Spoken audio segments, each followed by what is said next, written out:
Le Soleil est une étoile située au centre de notre système solaire et joue un rôle crucial dans la vie sur Terre. Pour comprendre son fonctionnement, nous devons explorer plusieurs aspects, notamment les réactions nucléaires qui se produisent en son sein, sa structure, ainsi que les défis et les complexités liées à son observation et à son étude. Fonctionnement du Soleil. Le Soleil est composé de plusieurs couches, noyaux.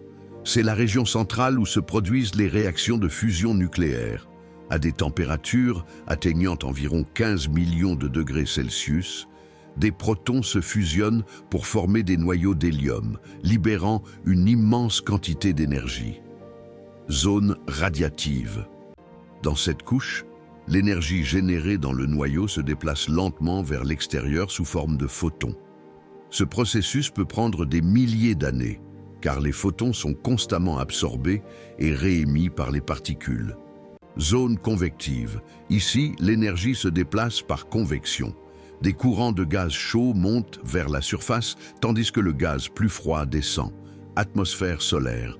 Comprenant la chromosphère et la corona, cette couche externe est visible lors d'une éclipse solaire. La corona, bien qu'elle soit très chaude, des millions de degrés, a une densité très faible. Le Soleil génère son énergie grâce à la fusion de l'hydrogène en hélium dans son noyau, selon le cycle proton-proton.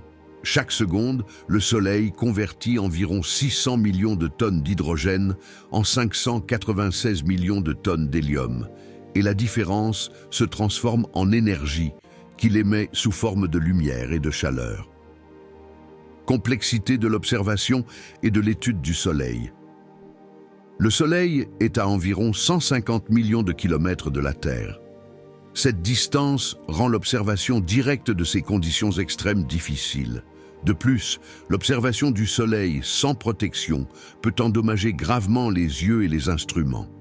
Étudier le Soleil nécessite des télescopes et des équipements spéciaux, comme des filtres solaires pour réduire la lumière intense et détecter les différentes longueurs d'onde qui révèlent diverses caractéristiques du Soleil. Par exemple, les télescopes à rayons X ou ultraviolets sont utilisés pour observer des phénomènes chauds comme les éruptions solaires. Le Soleil influence l'environnement spatial, provoque des tempêtes solaires qui peuvent perturber les communications sur Terre et affectent la beauté des aurores. Ces phénomènes compliquent encore plus l'étude du Soleil, car ils requièrent de comprendre non seulement le Soleil lui-même, mais aussi son interaction avec le champ magnétique terrestre et l'atmosphère. Pour comprendre les dynamiques internes du Soleil, les scientifiques utilisent des modèles informatiques complexes qui prennent en compte la physique des plasmas, la gravité et les interactions magnétiques. Ces modèles sont essentiels pour prévoir le comportement futur du Soleil et ses cycles d'activité. Conclusion. L'étude du Soleil est un domaine fascinant et complexe qui nous aide à mieux comprendre non seulement notre étoile, mais aussi l'univers dans son ensemble. Les avancées technologiques, ainsi que la collaboration internationale à travers des missions spatiales comme le Solar Dynamics Observatory ou la mission Parker Solar Probe, continue d'améliorer notre connaissance de cet astre crucial pour la vie sur Terre.